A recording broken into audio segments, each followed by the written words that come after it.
और मऊ जनपद में भारतीय जनता पार्टी ने 4 सीटों में से मात्र 1 सीट पे जीत दर्ज किया है। उसके बाद अब मेरे साथ हैं यहाँ जो बीजेपी के प्रत्याशी थे मधुबन से, वो जीत दर्ज के लिए हैं, उनसे बात करेंगे।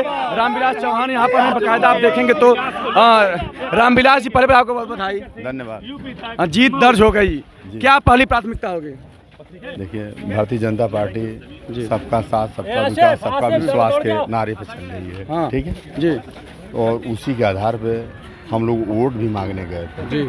आदरणीय प्रधानमंत्री मोदी जी की लोक कल्याणकारी जनहित में जो किए गए कार्य हैं, उसी के आधार पे हमने वोट मांगा है। और मुख्यमंत्री आदरणीय योगी आदित्यनाथ जी ने इसको रूट लेवल पे जो काम किया है, उसके आधार पे हमने वोट मांगा और विजयी होकर हम आए हैं। आप जहाँ से चुनाव जीते हैं वहाँ पे कटान सबसे बड़ी समस्या है। रामविलास चौहान कटान पे क्या काम होगा? सरकार बन गई है जी, ठीक है जी, इसको बनवाएंगे। वहाँ पे देवरांचल में जो बिंदु टोलिया के पास 2.5 किलोमीटर बंदे का काम है, सर्वप्रथम उस पर ही काम करवाएंगे। और उसके बाद क्या प्राथमिकता आपको दिख रही है अपने क्षेत्र में? उस क्षेत्र में रोडों की कनेक्टिविटी जिला मुख्यालय से कम है, उसको बड़ी बेहतरीन कराना। जी, ठीक है ना। तो रामविलास चौहान का डेरा मधुबन में ही रहेगा कि बाहर रहेगा? हम तो हमेशा उपस्थित रहेंगे। अब घर बनवा के कोई अगर जीत जाए वहाँ से रह के तो कोई मतलब तो है ना। अच्छा, चलो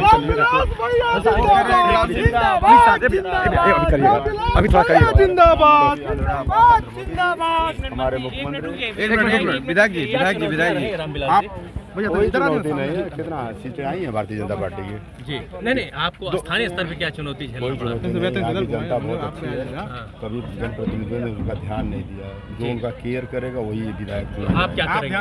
100% देंगे। क्या करेंगे? क्या आपकी योजना क्या है?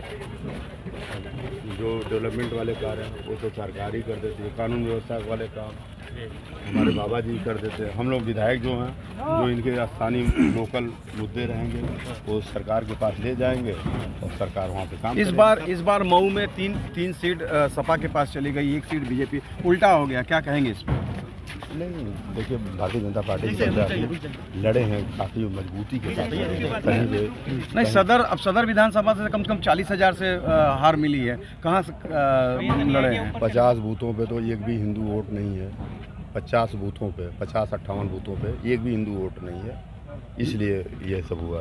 तो देखिए, ये थे मऊ जनपद में जो मधुबन से एक ही सीट है जिस पर बीजेपी ने दर्ज किया है, वहाँ के विधायक हैं रामविलास चौहान।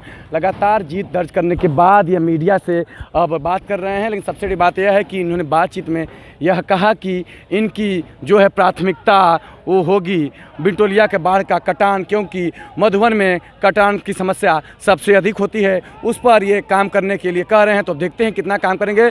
लेकिन सबसे बड़ी बात यह है कि जिस तरीके से रामविलास चौहान आते हैं बिहार के राज्यपाल बेटे फागू चौहान के और जीत दर्ज कर लेते हैं, यह बड़ी बात है, क्योंकि भारतीय जनता पार्टी के 3 सीटों पर हार हो जाती है और एक पर ही विजय होती है, वो भी फागू चौहान के बेटे। और वैसे भी कहा जाए तो फागू चौहान का मऊ की राजनीति में बड़ा सा कद रहा है। 6 बार से विधायक थे, यहीं से विधायक होने के बाद वो बिहार के राज्यपाल बन गए। ऐसे में अब राज्यपाल के बेटे मऊ से विधायक हो गए हैं और देखते हैं कि मऊ के सबसे पिछड़े क्षेत्र मधुबन के लिए क्या करते हैं। हालांकि इन पर तमाम सवाल निशान भी उठते रहे कि इनके ऊपर घोटाले के चार्जशीट दायर किए गए हैं, वो किए गए हैं, परिवारवाद के आरोप लगे। इसके बावजूद अब बिहार के राज्यपाल के बेटे मऊ के विधायक बन गए हैं।